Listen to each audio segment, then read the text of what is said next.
A new book gives an insider, blow-by-blow account of one of the most tumultuous and dangerous presidential transitions in American history. From the chaos of the January 6th Capitol riot to a secret 6-point strategy to overturn the election results. It also details extraordinary actions from the chairman of the Joint Chiefs of Staff, who reportedly had to assure China that former President Donald Trump and the U.S. had no plans to attack it. The book is called Peril by acclaimed Washington Post journalists Bob Woodward and Robert Costa. And joining us now is Robert Costa, national political reporter at the Washington Post and former host and managing editor of PBS's Washington Week. Robert Costa, thanks for being here on Chicago Tonight. Harris, it's my pleasure. Thank you. All right, well, let's start with some of the big revelations in your book. You describe the enormous pressure that Vice President Pence faced in the days leading up to January 6th to overturn the election results instead of certify the election on January 6th. So take us behind the events that led to his final decision. For Bob Woodward and I, it was a reporting journey because we thought the vice president made this decision in the final few hours, the final days before January 6th. But what we discovered through the course of 9 or 10 months of reporting is that Vice President Pence was consulting with his lawyers, his aides, even former Vice President Dan Quayle. And we try to capture all of these different behind-the-scenes endeavors that Pence had to make a decision. Was he going to try to throw the election to Trump by throwing the election to the House of Representatives? Ultimately, he did not. But the kind of pressure he was under, it was so intense. And part of that pressure came from an obscure lawyer named John Eastman. You revealed this 6-point plan that Eastman had that apparently gave Pence the power to overturn the election results. Just give us the blow-by-blow of what that strategy was. In as brief a way as possible, what John Eastman, this conservative lawyer, wanted Pence to do is throw out electors to say that Biden wouldn't be able to get the necessary 270 electors to certify his win on January 6th. That means the election goes to the House. And if it went to the House, because Republicans control the most delegations in the House, the Constitution says that's how a vote would be taken if an election ever goes to the House. President Trump would win the 2020 election if it was held in the House of Representatives at the end of the day. That was the roundabout plan that this conservative lawyer was pushing. And it wasn't just chit-chat. This was a memo, 2 pages, 6 points, trying to get Pence to do it. And Eastman, this lawyer, and President Trump confronted Pence on January 4th. What a scene in the book where Trump is saying to Pence, listen to John Eastman. Just listen to him. Do this for me. And in fact, the president it seems like he's yelling at Vice President Pence, especially when the vice president tells Trump that he's not going to carry through with that plan. You know, over and over in this book, you refer to high-level cabinet officials and other Republicans who are clearly exasperated. They try to divert the president, the former president, from his basest instincts. They even mock him behind his back, yet stick with him publicly. What did they tell you about why they wouldn't speak out more? Well, one example in the book is Leader McConnell, who despises President Trump. He jokes about President Trump in a mocking way behind the scenes. Yet when it comes to the transition period, we have all these scenes of McConnell saying he doesn't want to have a public fight with Trump because he needs Trump's help in the Georgia runoff Senate elections. And you see this throughout the Republican Party in the book. They believe President Trump is central to the GOP keeping power, to acquiring power in the future. And so they don't want to have a war with him, even if they don't like him. And it's also clear in the book that most of them, except for some of the most extreme elements of Trump's inner circle, don't believe any of the claims of election fraud, yet they continue to indulge them. Did they ever tell you that they knew that this was doing damage to democracy, undermining people's faith in elections? Some of them acknowledge that the president was lying about fraud, that this is not based on facts. And we see the president's efforts were blocked in the courts constantly. The courts did not conclude there was any fraud. You didn't see the DOJ concluding there was any kind of widespread fraud. Yet this claim of a stolen election persists. It's become a rally cry inside the Republican Party. And it may even be the central plank for Trump if he runs again in 2024. So you don't have a lot of Republicans wanting to contest it, but we show behind the scenes Senator Lindsey Graham, Senator Mike Lee, two Trump allies, conservatives.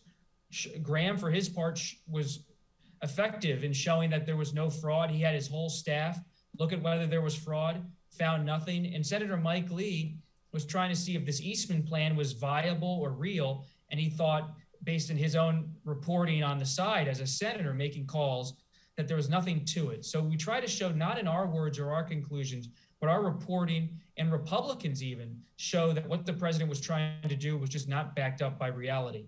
And none of them seem conflicted by the fact that it is leading to this real erosion of trust in elections in the country. And that's what the whole book Peril is about, is all of these things that happen inside the Oval Office, on phone calls, in private, they have consequences. When things don't get stopped behind the scenes, a democracy can be tested. There was an insurrection at the Capitol, and peril does remain at times because of decisions people make. And this book is about decisions and how they are made, and to try to give people an understanding of Washington that you don't always know on the surface what's happening. Sometimes it takes months to get a clear understanding of what the truth is. And speaking of understanding the truth and the riots on January 6th, does your reporting reveal any more as to why the security was so minimal that day and why it took so long to call in the National Guard?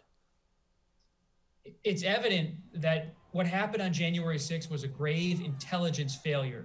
The U.S. military, the national security community did not predict this kind of insurrection. Our book shows in detail what was happening inside the Pentagon on the days before January 6th and after. They feared maybe an attack on the Capitol from the sky. There could be some kind of random attack, but they never thought that a mob of people would storm the Capitol.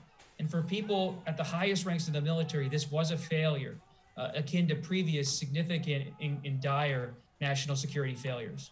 And as you know, the House Select Committee on January 6th has subpoenaed folks like former Trump Chief of Staff Mark Meadows, former advisor Steve Bannon. What do you expect investigators could learn from their possible testimony? Well, not to be self-referential, but those subpoenas cite this book, Peril, by name. The subpoena issued to Steve Bannon and the subpoena issued to former Trump advisor Dan Scavino both cite this book because we have scenes that show Bannon talking to Trump, which Bannon has publicly acknowledged he did, saying he wants to kill the Biden presidency in the crib, and that the focus in late December, Bannon said to Trump, must be on January 6th. And Dan Scavino, the social media director, was with President Trump all throughout the evening on January 5th, the night before the insurrection. So this committee, this select committee, wants to find out more about what was going on, because so much of January 6th is not about just the response that day by President Trump and others. It's about the pressure campaign in the days prior. The New York Times called it, rightly so, in reference to our book, a bloodless but really important legal and political battle before the 6th. And we'll have to see if those subpoenas are complied with or enforced. You know, your book also chronicles the Biden transition and Biden's first few months in office, including the decision to withdraw from Afghanistan. So did your reporting reveal any more insight as to why the president apparently chose not to heed advice from some top defense leaders that wanted to keep a small troop presence in Afghanistan?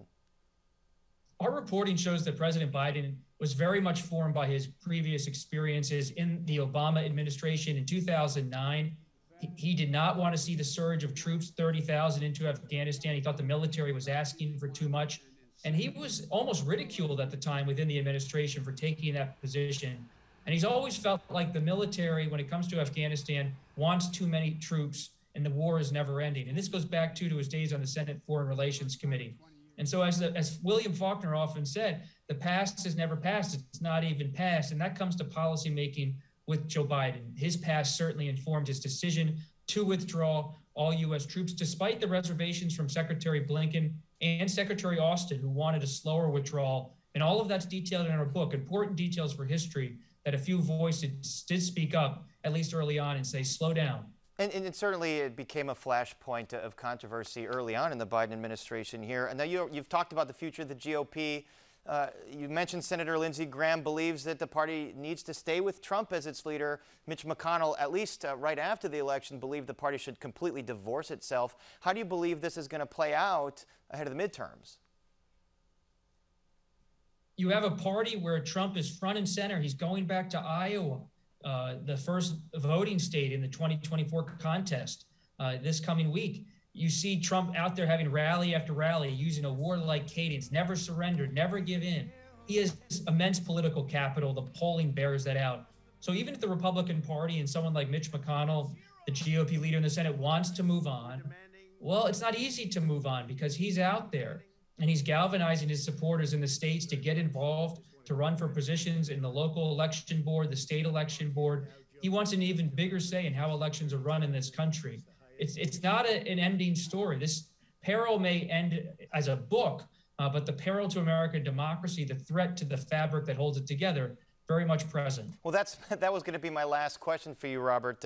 What is your assessment based on, you've been covering Washington a long time, you've spoken to the president a lot, you speak to Congress members all the time. What is your assessment of the threat level to future free and fair elections and to the foundations of democracy? Well, there's clearly a fear on the Democratic side. Jim Clyburn, the House Majority Whip, says in her book that democracy's on fire, and he believes Republicans are taking sweeping action in the states that's going to corrode voting rights.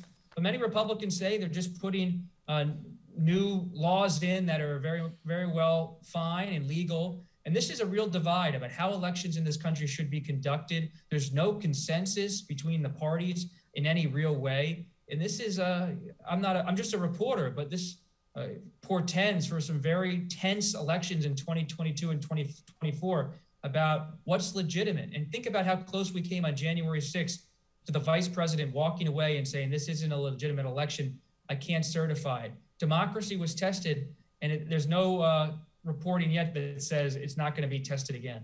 All right, there's a lot to follow. And Robert Costa, we're glad you're in Washington documenting all these things, although you're in Chicago this week. So thank you so much for joining us. I only wish I could be with you, and hopefully we can see a concert soon. I know you love live music as much as you love politics. Yeah, we're going to have to go catch the Dead or something like that down the road. All right, thanks, Robert. Thank you. And again, the book is called Peril by Bob Woodward and Robert Costa. And we're back to wrap things up right after this.